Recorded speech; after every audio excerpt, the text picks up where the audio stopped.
Bonjour Olivier Faure. Bonjour Elisabeth Martichoux. Premier secrétaire du Parti socialiste. Merci d'être ce matin sur LCI avant d'aborder les délices de l'union de la gauche, de la réforme des retraites. Un petit mot quand même sur l'équipe de France. Fin de partie hier soir. On va chercher à comprendre. C'est comme une défaite électorale. Normalement, on cherche à comprendre. Pour vous, quelle est l'explication hier soir ? Écoutez, on n'en est pas encore au moment des explications. D'abord, saluer une équipe qui a bien joué, qui nous a fait vivre des moments incroyables. D'abord, le sentiment du chaos, puis cette remontada incroyable, avant que, peut-être par excès de confiance, et sans chercher à préserver le résultat, ils se sont fait remonter jusqu'à cette phase tragique des tirs au but, où là, Kylian Mbappé a craqué. Mais enfin, comment en vouloir à cet immense champion et qui a encore un avenir si prometteur. Donc voilà, il faut savoir en retenir le meilleur. C'est une alerte pour l'année prochaine, pour la Coupe du Monde. Il faut que maintenant on se prépare et qu'on sache que nous ne sommes pas invincibles. On s'est cru trop fort ?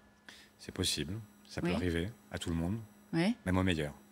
Il reste 9 mois avant l'élection présidentielle. Est-ce que les résultats très médiocres de la majorité plombe l'action du président de la République dans cet espace-temps, si je puis dire, d'ici là? C'est une évidence. Il n'y a pas de président de la République qui ait perdu toutes les élections intermédiaires, qui se soit retrouvé en situation favorable à l'élection présidentielle suivante. Et donc, il y a aujourd'hui, je ne dis pas que c'est fait, mais il y a un possible qui s'est ouvert avec cette élection régionale et départementale, avec le sentiment que nous ne sommes plus condamnés à cette fatalité d'un deuxième tour entre Emmanuel Macron et Marine Le Pen. Avant d'en arriver à votre espace, Emmanuel Macron, lui, semblait pas très affecté par les résultats. On l'a vu hier inaugurer une usine importante, d'ailleurs, à Douai. Qu'est-ce qu'il voulait nous dire? Même pas peur? Même pas mal, surtout? Même pas mal, sans doute. Ouais. Mais c'est pas parce qu'il joue cette comédie-là que nous sommes obligés de le croire. Nous savons très bien que pour la majorité, c'est un immense échec et qu'il ne peut pas ne pas en accuser réception.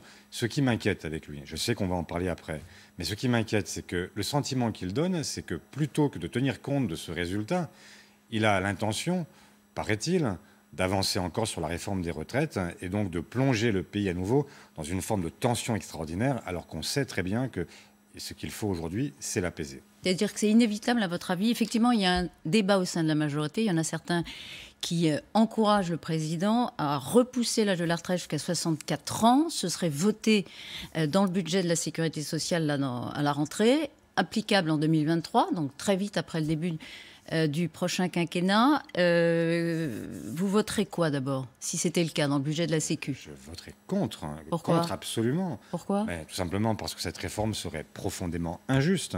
S'il y a bien quelque chose sur lequel nous devons chercher à travailler, c'est bien cette question-là. Comment est-ce qu'on fait pour éviter que les inégalités qui ont été celles de la vie, se prolongent, y compris dans la retraite, avec des gens qui ont une espérance de vie qui est très différente, avec des métiers qui n'ont pas la même pénibilité.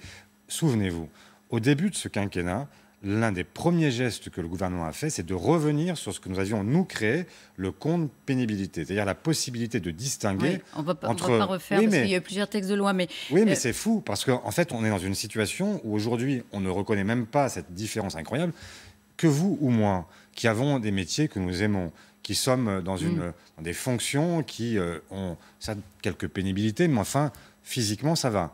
Donc, on est dans une situation où nous ne sommes pas comparables à celui ou celle qui fait du carrelage, qui est au marteau-piqueur, etc. Comment voulez-vous accepter l'idée que nous allions reculer l'âge de la retraite pour tout le monde de la même façon et accepter qu'il y ait des gens qui, déjà cassés à 60 ans, se retrouvent à 64 ans complètement... Il y a des enjeux de financement. Vous le savez, les rapports du COR, le Conseil d'orientation des retraites, le rapport Tirole, l'a encore pointé du doigt.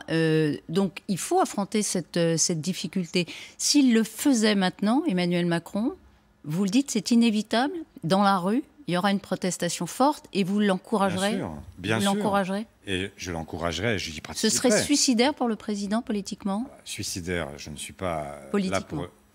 En tout cas, moi je considère que dans un pays comme le nôtre, fracturé comme jamais, où la conflictualité n'a jamais été à ce niveau-là, où les réseaux sociaux sont remplis de messages de haine jour après jour.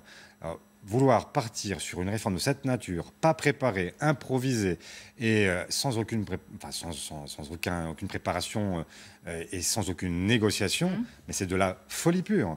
Et donc, et c'est d'une injustice crasse. En fait, je ne sais pas comment vous le dire autrement que... D'injustice crasse. Oui, d'une injustice crasse, parce que reculer l'âge de la retraite à 64 ans pour tout le monde de la même façon, ne pas distinguer les uns et les autres entre ceux qui travaillent dur et ceux qui ont la possibilité de durer plus longtemps, parce qu'il y a des métiers où les gens, y compris, cherchent à prolonger leur vie professionnelle. Mais il y en a d'autres où les gens n'ont qu'une hâte, c'est de partir tôt parce que leur vie est très difficile au travail. C'est dit, ce serait de l'injustice crasse, une folie pure.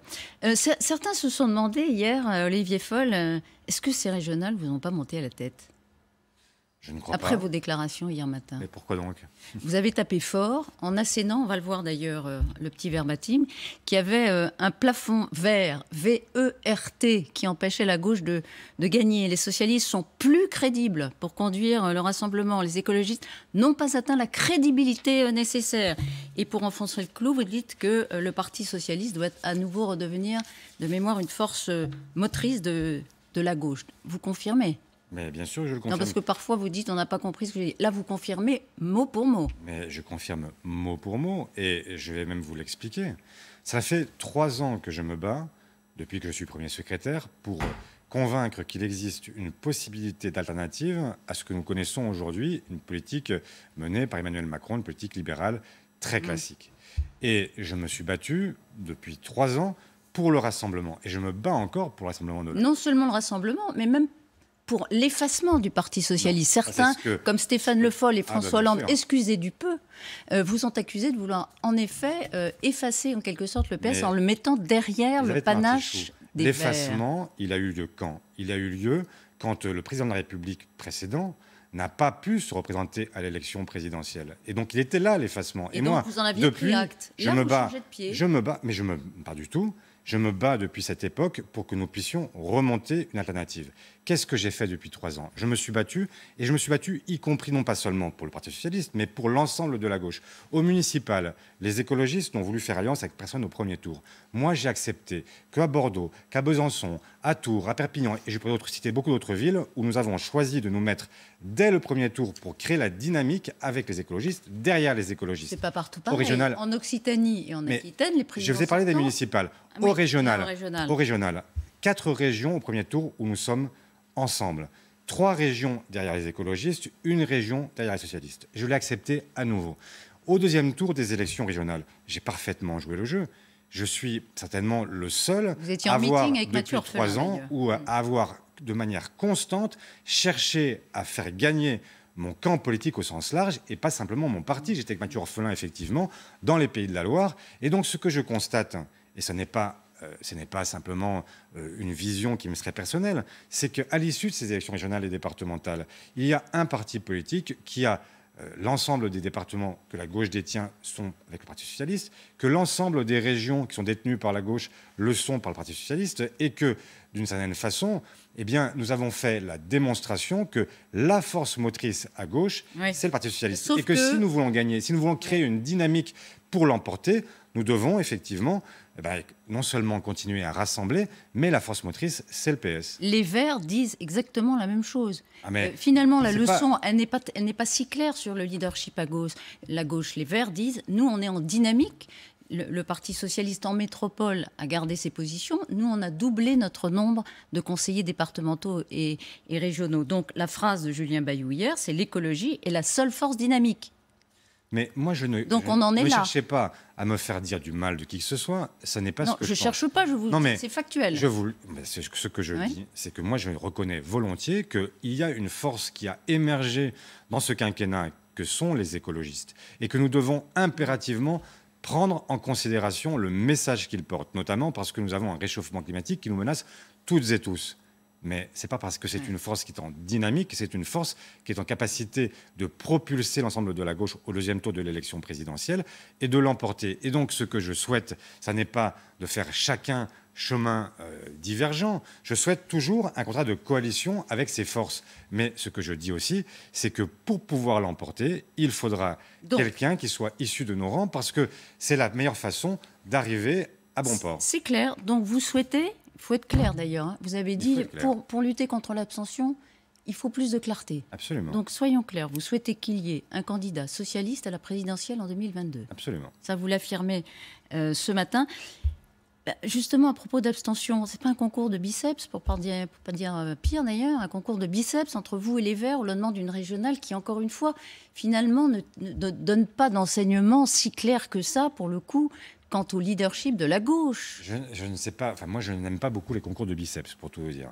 Et donc, je ne suis pas là pour essayer d'en donner un champ. Vous l'avez rappelé, depuis 3 ans, de manière constante, j'ai toujours plaidé pour les uns et pour les autres. Et qui, plus que moi, a souhaité cette unité et ce rassemblement de la gauche? Justement, du coup, les gens sont déconcertés. Mais pas du tout. Oui, mais je le souhaite. C'est une manœuvre pour le Congrès. Il est candidat à sa réélection, donc il peut se faire réélire. Mais derrière... Pourquoi voulez-vous voir des manœuvres là où il y a simplement un constat? Moi, hein. Vous me dites, c'est pas si clair. Mais je sais pas. En fait, moi je vois qu'il y a 5 régions qui sont restées à gauche et qu'elles sont détenues par des socialistes, qui les ont parfois fait des scores extraordinaires comme Carole Delga en Occitanie, et que les écologistes n'ont pas réussi effectivement à faire sauter ce plafond de verre qui est au-dessus de leur tête. Et j'observe aussi qu'au premier tour, quand ils étaient devant les socialistes, ils l'étaient d'un point et demi, ce qui est très très loin des différences de score que nous avons constatées partout ailleurs. Et donc c'est là où je dis qu'il faut se rendre à l'évidence. Moi, je ne suis pas en train de chercher à spéculer, je cherche à faire de la politique avec le réel. Et le réel, ce sont les Françaises et les Français. Et le réel, il vous dit qu'il faut un candidat à la présidentielle avec une étiquette, la rose à la main, socialiste. Le réel, il nous dit qu'il y a une possibilité de gagner, et moi je veux effectivement tout faire pour gagner. Encore quelques questions. Sur l'analyse du scrutin, on peut dire que les sortants ont gagné en métropole, invariablement, quelle que soit l'étiquette, qu'elle soit LR, qu'elle soit centriste, comme Hervé Morin, qu'elle soit socialiste. Ce sont moins les partis qui ont gagné que la volonté de reconduire la personne en place. Donc pourquoi vous en tirez des conclusions propres au Parti socialiste? Je sais bien que... Non, c'est pas une analyse que vous partagez? Je ne sais pas. Enfin, en tout cas, je vais vous dire une chose, c'est que quand nous avions 300 sortants à l'élection législative dernière et que nous sommes revenus à 30, je sais ce qu'on a dit. On a dit que c'est le PS qui avait perdu. Et donc, quand nous gagnons, ce seraient les sortants. Quand nous perdons, ce serait le Parti socialiste. Essayons d'être justes dans cette affaire et reconnaissons qu'ils avaient une étiquette que tout le monde connaissait et ils ont été élus sur leur qualité, sur leur politique publique, aussi sur leur ancrage territorial et puis sur leur qualité propre. Parce qu'on a aussi des gens, et la politique, c'est aussi des gens. Allez, ça incarne la politique. Quelle est votre gauche, Olivier Faure? Est-ce que c'est celle de Carole Delga, brillamment réélue en Occitanie, qui ne veut pas faire d'accord avec LFI, qui dit même que ce serait d'une certaine façon irresponsable? En tout cas, elle dit que ce ne sera pas possible à cause de Jean-Luc Mélenchon. Ou est-ce que c'est celle d'Audrey Pulvar dans l'Île-de-France qui s'affiche encore triomphalement avec Clémentine Autain en Île-de-France? Mais moi, je suis très simple sur cette histoire. C'est que je n'ai jamais pensé qu'il y avait des gauches qui étaient irréconciliables, ce qui ne veut pas dire que je n'ai pas de désaccord avec une partie de la gauche. Des désaccords avec Jean-Luc Mélenchon, je l'ai dit de manière très régulière, et donc je ne vais pas d'un seul coup faire semblant d'être totalement convergent avec lui. Ce serait un mensonge. Et donc oui, il y a une compétition à gauche. Oui, il y a des façons différentes de l'envisager. Et donc oui, je suis en fait de ceux qui pensent qu'il faut aujourd'hui une gauche qui soit une gauche à la fois sincère, une gauche qui soit une gauche conquérante, mais aussi une gauche de conviction, mais pas une gauche qui soit populiste, complotiste, une gauche qui tourne le dos à son histoire. Vous êtes d'accord avec Laurence Rossignol, sénatrice socialiste, qui dit qu'il faut aider les militants, la France insoumise, à rompre, et elle dit même se débarrasser de Jean-Luc Mélenchon? Mais vous êtes d'accord avec elle? Aujourd'hui, il y a un sujet... C'était une déclaration assez, je ne pas dire courageuse, je pense à ces millions de gens qui ont fait confiance à Jean-Luc Mélenchon à l'élection présidentielle dernière, et qui ont fait confiance, et en même temps qui ont eu le sentiment derrière d'avoir été finalement trompés sur la marchandise, avec quelqu'un qui s'était plutôt recentré et qui d'un seul coup a dérivé progressivement dans ce quinquennat, qui a à plusieurs reprises montré quel était le visage qui était le sien, et qui a fait la démonstration qu'il n'était pas en capacité de se qualifier pour un second tour de l'élection présidentielle et encore moins de gagner un second tour. Il faut aider les militants. Et donc aujourd'hui, vous dites, je m'adresse aux militants, regardez, Jean-Luc Mélenchon a dérivé, venez à moi. Je m'adresse aux électeurs et aux électrices en leur disant, oui, nous pouvons ensemble réveiller l'espoir. D'accord. Dernière question, vous êtes candidat à votre reconduction à la tête du Parti socialiste. Oui. Voilà, on en reparlera sans doute sur LCI largement. Merci d'avoir été à vous. Ce matin l'invité de LCI. C'est à vous, Marie.